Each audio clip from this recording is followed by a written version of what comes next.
Hello everybody. This is a unusual problem I have. I can't fit the box in the screen, but it's the 172 scale F-15E by Academy. There's lovely box art there. That's impressive to start with. But the instructions, they're quite standard and tell you everything you need to know. There's only one humorous spelling mistakes, but see, that says lantern instead of lantern for the targeting pod, and that says a practical dispenser, not dispenser. But my spelling in Japanese or whatever languages is probably much worse than that. But I'd be humorous to point it out. You've got an option of exhaust nozzles. Got the standard ones there with them open, and you got the more closed ones there, which you construct out of many parts, and that's going to make the kit all the more interesting to do. You've got the options for two different angles on the air intake, and I don't understand why, but you've got the internals of the air intake on afterwards. You think they'd be put on here, but you know, that's their option, that's their way of doing it, I'm sure. And likewise, we got it while the kit's upside down, you're putting the wheels on and that, you'd think you'd put the side tanks and everything on at the same time rather than with the sticking up bits. But like all instructions, the experienced modeler or even the inexperienced modeler can treat them as a guide, not a strict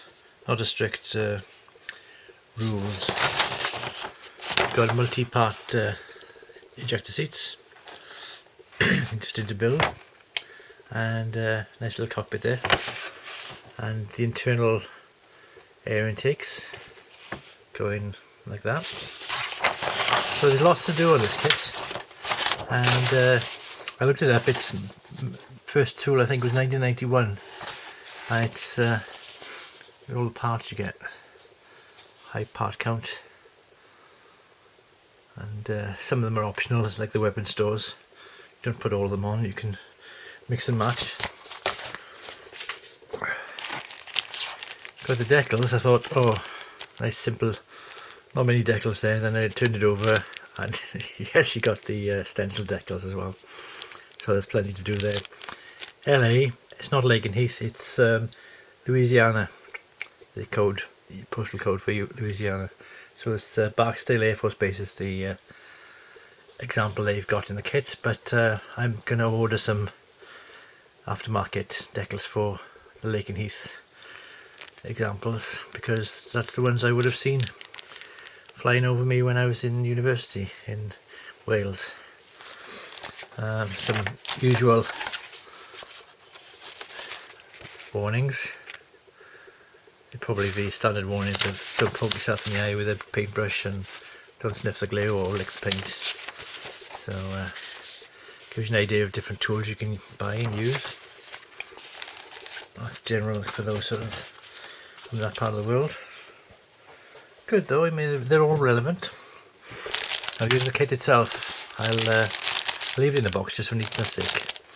You've got a sprue here with the two-seat cockpit, unlike the F-15C. The F-15E has got a tandem cockpit with a pilot gets a bit of help from the guy behind.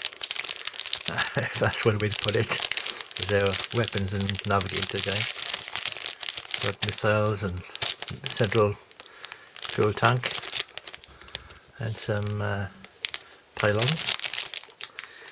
Then we got the large sprue, which has got the main structure of the underside of the aircraft. Got your two tails. They're one piece two tails, except there's an extra one part to go on top of there as well.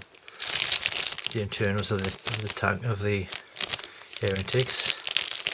Some large, pardon me, some large pylons for the wings.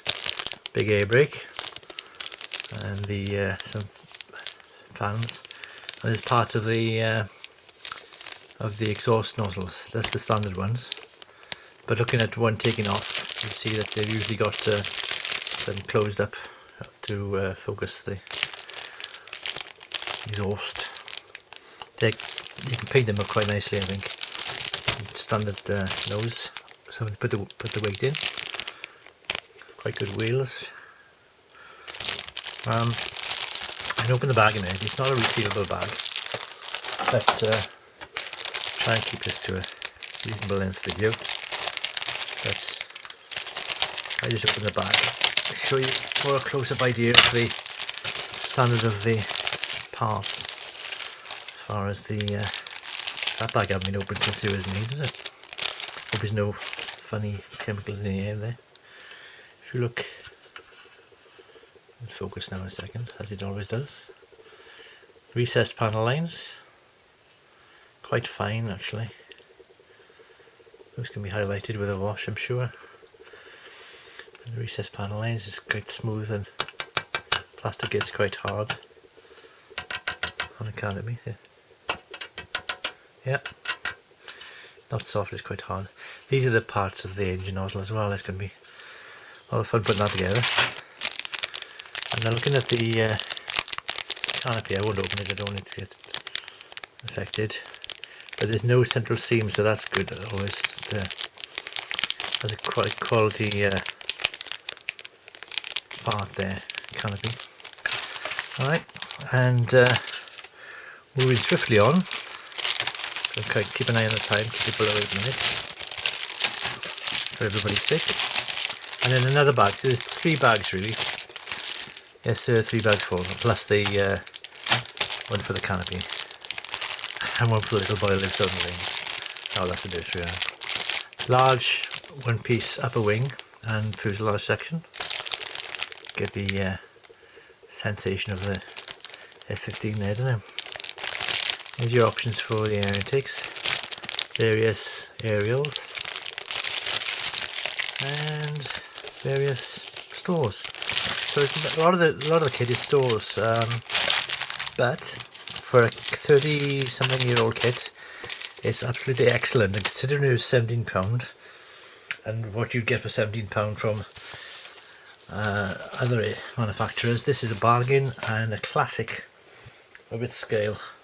So I would recommend, if you can get hold of it and you want to build a F-15E, this would be the one to get. And I'm going to enjoy it one day, to hopefully to put it all together, and you can sit next to the F-15C I've got. But there we are, 8 minutes 10 seconds and 15 coming up. 3, 2, 1